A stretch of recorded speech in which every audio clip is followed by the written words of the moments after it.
All right, it's 6 o'clock. So, welcome everyone. Welcome to session 5 of SSB Bro Mentorship Program.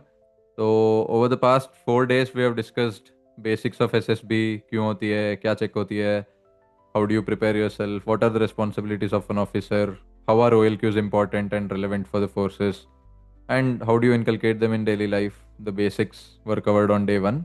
Day 2 was about screening tests. We covered in depth how the scoring system works, OIR and PPDT कैसे evaluate होती है, and how you can perform your best in screening tests. And day 3 was about psychology test basics, what is being evaluated, how do you prepare yourself for psych tests, and we covered TAT in depth. Yesterday, that was day 4, that was about WAT, SRT, and SD. How do you perform well in those tests? And we had a lot of doubts about day 3 and day 4. So that brought us to an end of all the psychology tests wala part. Now let us look at personal interview component in depth. Let me start sharing my screen and we'll discuss. Sorry, I'll talk, you will listen. Uske baad we'll start discussing after this 1 hour. All right. I hope everyone can see my screen. Today and on day 6, that is on Monday, we'll discuss a personal interview in depth. So today is part 1. ठीक है. So why does personal interview happen firstly? Who is this interviewing officer? What is he trying to assess? Around 45 minutes to 1 hour. Around that time is usually the duration of a personal interview. So throughout those 45 minutes to 1 hour, what is this person checking? So the IO is primarily interested in whether you are mentally suitable to become a commissioned officer. So by mentally suitable, I mean whether all your thinking, whatever you are as a person, what you speak in an interview, does that coincide with what an officer should be or how an officer should behave in the future? Is that basic eligibility there or not? That is what he's interested in. And I also told you during the first session that suitability is the only thing they are looking at. OLQs, personality, your military etiquettes, all those are secondary, but the most important, the primary thing they are looking for is who is this person, whether this person is suitable for that job. The job is being an officer in the Indian Armed Forces. Simple. So even the interviewing officer is interested in that only, but certain components of your personality are manifested more during the personal interview. So he is primarily interested in those areas of your personality. So leadership potential, your capabilities, and of course, after all that, whether you are trainable enough, whether you have that flexibility, are you already too rigid, or are you well prepared to be trained and be groomed to update yourself in order to become a better person and eventually take on responsibilities of an officer. So that trainability component. So mental suitability, your basic leadership potential and capabilities, and your trainability. So that is what he is looking for overall. He tries to understand who you really are as a person. So anyone can write anything on the PIQ, boast whatever you want about yourself in your psychology tests, in your GTO. Even during the interview, you can lie, although you will get caught, and that is very, very detrimental to your performance. Technically, you can lie. कोई रोक नहीं रहा है from you lying. So he wants to cut through all that, facade, all that, outer covering that you have on your personality, and he wants to get to the core of who you are as a person, who you really are. And then he also wants to check how you react under pressure, under stressful situations, how do you perform.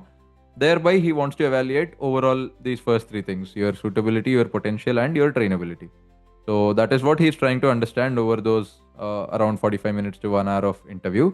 And his focus areas are: how has your past behavior been throughout the interview? If you know the structure of the interview, he focuses on everything that you have done in your life, your past, childhood, your young years, your friends, your academics, your family, hobbies and interests, why do you want to join the army, etc., etc. A lot of such things which mostly are focused on your past, how you have been throughout your life. And the logic is, whatever person you have been over the past 15, 20, 30 years, whatever your age is, that behavior is an indication of how you will be as an officer or as a potential officer candidate in the future also. So life में ऐसे drastic change नहीं हो जाता. although changes do happen, life has its own surprises, but that change is minimal and it does not change your entire personality. जो already हो वो continue रहेगा. To a small extent you will change because of the military training that you will get, because of the environment, the people you interact with, but your basic personality, your core qualities will more or less remain the same. So he is interested in assessing what you have been as a person throughout your life and extrapolating that to understand how you will or how you are likely to behave in the future. So that is his primary focus area. And he also wants to assess whether you are consistent across your tests, your psychology, your interview, your GTO. Of course, he has your PIQ form. So he will easily be able to understand whether you are actually giving out your true personality or are you trying to just impress him by giving all polished and coached kind of answers. So that is his primary focus area, and he also takes a judgment on whether he, as a senior officer, can trust you, you as a candidate, to give you weapons, responsibility, and men, which is a huge responsibility, right? I told you what officers do on a daily basis, the three core responsibilities, if you remember from session one. So he is basically trying to assess whether you are a trustworthy candidate for you to take up those big responsibilities in the future. So this is the overall objective of the personal interview. Let us see next key. What is the role of this person, this interviewing officer? So basically, the interviewing officer is a very senior serving officer. Usually, he is of a rank of colonel or brigadier, or very rarely even major general. A board president may also be taking an interview. So usually, the junior most interviewing officer is also at least a colonel. Very rarely you will see a lieutenant colonel being an interviewing officer. So he is a very senior officer with a lot of experience in field as well as peace. He has had command exposure. He has seen many officers, led them in operations, led them in training, etc. So, with all that extensive experience, he comes with a lot of background on what kind of officers are good, what kind of people are not fit to become officers, and overall requirements क्या है, and वो कैसे important है, all the qualities which are checked in SSB, how are they relevant in actual military career. He knows very well and he has experienced it firsthand. So, and he is also specialized in assessing you because this person undergoes around 3 months of training by DIPR, where he is trained specifically on how to evaluate a person in terms of interview technique. So, this is the background: a senior officer with a lot of experience in a field as well as in command roles. And he also has specialist training in assessing you through various psychological techniques, especially in a face to face conversation. That is your personal interview. So, that is the interviewing officer. And what access does he have already? Your PIQ form, obviously. On day one, if any one of you has already given SSB, you will be writing your PIQ form in duplicate. So, you will be filling two PIQ forms. So, one goes to the psychologist and the other goes to the interviewing officer by default. So, he has access to that. Psychological test results, although he does not have the entire assessment of what the psychologist has given, he has an unofficial idea, some informal information about what you are as a person through your self description and through other responses that you have given, because these officers stay together, they live in the same premises. So, informally, they keep interacting about potential candidates, and in some sense, although it is not necessary or it is not a standard procedure that every time he gets access, you can assume that most of the times interviewing officer in some manner knows how your psych performance has gone and what you are as a candidate. So that is there, and through these informal conversations, only through mutual interactions with other assessors, they sometimes also have access to how you are on ground in your GTO tasks, how well you have performed, are you a potential candidate, ये सब info informally होती है. And none of this is important to you, but I am just repeating this for you to understand there has to be consistency across tests. It shouldn't be like psychology test में बहुत अच्छा stories है, everything is ideal, but in person you are not good, in GTO you are not performing, and in the interview you are unable to justify your own decisions, your own actions in life. वैसे is a very harmful or bad performance overall in SSB. There has to be consistency. Whatever you are writing in psych test, whatever you are answering in the interview, and whatever you are performing or acting on the GTO ground has to be consistent, and they have to show similar strengths and weaknesses across. So they tell you na manasa vacha karmana. Manasa is what you think, vacha is what you speak, and karmana is what you do. So there has to be consistency across these three things. That is when you are actually giving out your true behavior, your true personality, and that is what they are actually interested in. So yeah. And how does this interviewing officer approach?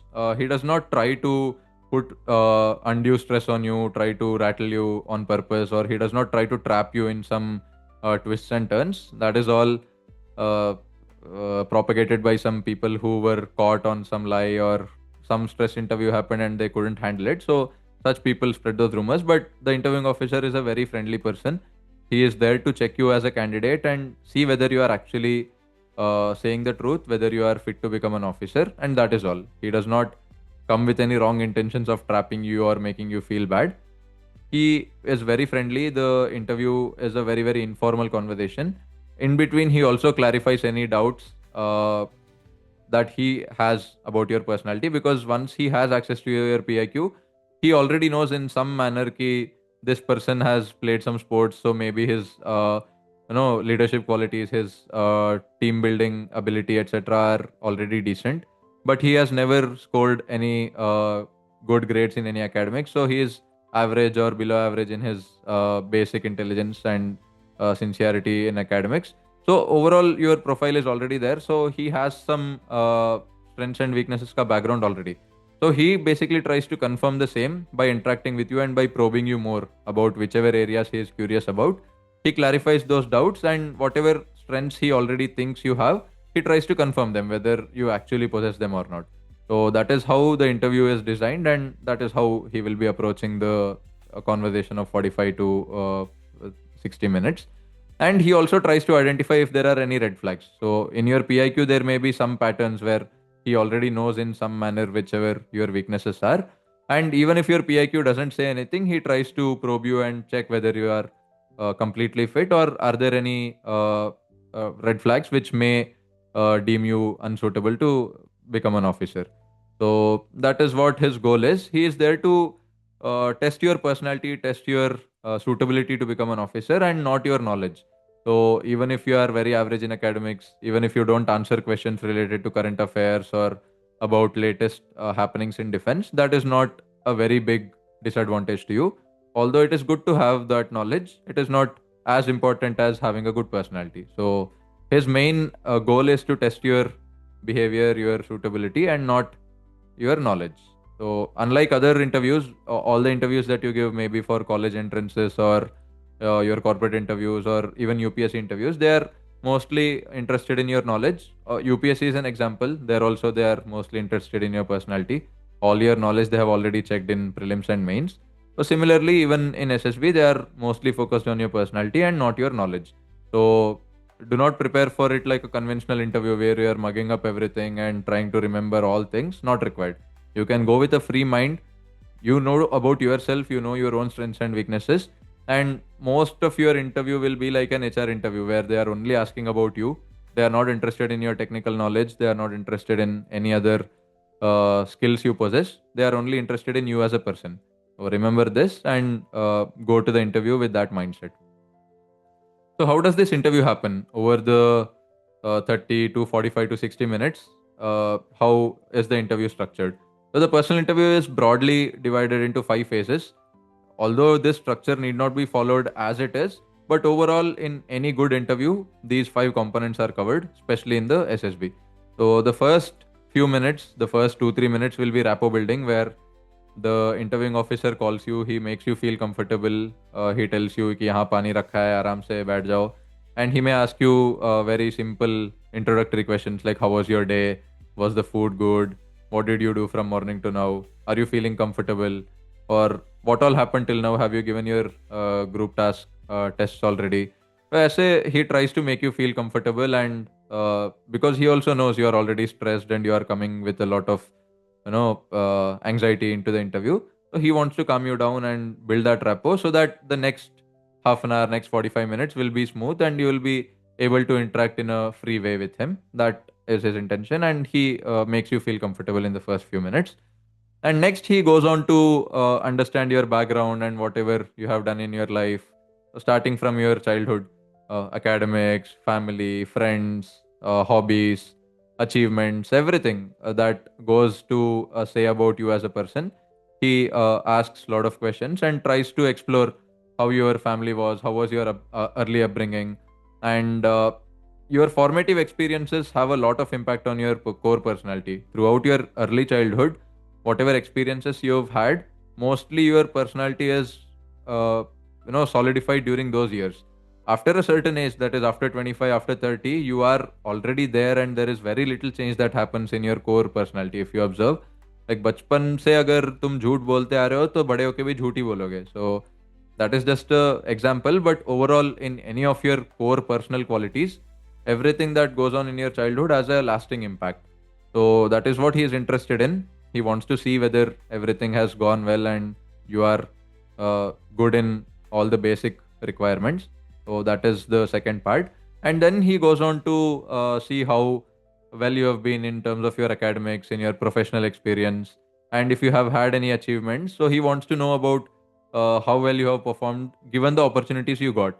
So you need not feel bad if you do not have any achievements. That is all right. He is not interested in selecting a superstar candidate who has achieved everything and has had a lot of credentials in life. That is not the intention. Given the opportunities you got in life, have you utilized them well? Have you been good as a student, as a professional? In any role that you have taken, have you been good? Have you made justice to that? Because that is also an indication of whether you will do justice to your job as an officer in the future. So if you have not done small things only well, how can anyone trust you to do big things and take big responsibilities and then do well there? So that logic is applied, and then he wants to know uh, your educational background and experiences and achievements and all. So that is the third part usually, and then he goes on to probe your social qualities, your leadership abilities, your motivation to join the forces. Why do you want to be in service? All this is to understand your leadership ability, your ability to gel with a team, how you can perform in a team context. Because over the past few sessions, also I've repeated this. Military is a very team oriented and no one for all for one kind of an organization where even if you are a great person and a best in everything, you cannot be a good officer if you are not a team person. So those social qualities are very important, social qualities as well as leadership qualities. So whether those indications are there, it need not be that you already have leadership experience or you have had a lot of friends and done a lot of masti with them. That is not the intention. But do you have the potential? Do you have the basic qualities that an officer should possess in the future? वो at least to a small extent, whether do you have or not, is what he is interested in. And then this may or may not happen, but he tries to put stress on you and see how you behave. He may ask a few situation reaction questions. He may ask a few questions where you feel uncomfortable. Like examples could be, do you watch porn? Or if I, let's say, marry your sister, will you be okay with it? Anything which makes you feel a little rattled, just to see how you behave and how you react to such, unexpected questions. And there may be a few rapid fire questions also where he asks something and expects an immediate response. And that depends on the interviewing officer's own style of interview. But overall, these are the five parts to check your overall suitability to become an officer through an interview technique. So yeah, this is the overall flow, and this is not as structured as I have put it. These are basic components which any interview possesses. So it may be flexible, it may go here and there. He may just warm up and directly go to stress questions and then come back to your background and achievements. Or first he may focus on your social and leadership qualities and then go on to ask your academics, etc. So that is flexible. And it is always very smooth, very conversational. He is not trying to interrogate you or trying to ask questions and expect a straight answer from you without any thinking. ऐसे interrogative tone नहीं होता. It is very conversational. You are also free to ask questions. It is as if you are talking to some senior officer like your uncle, and it is not some stress interview. So that is all you need to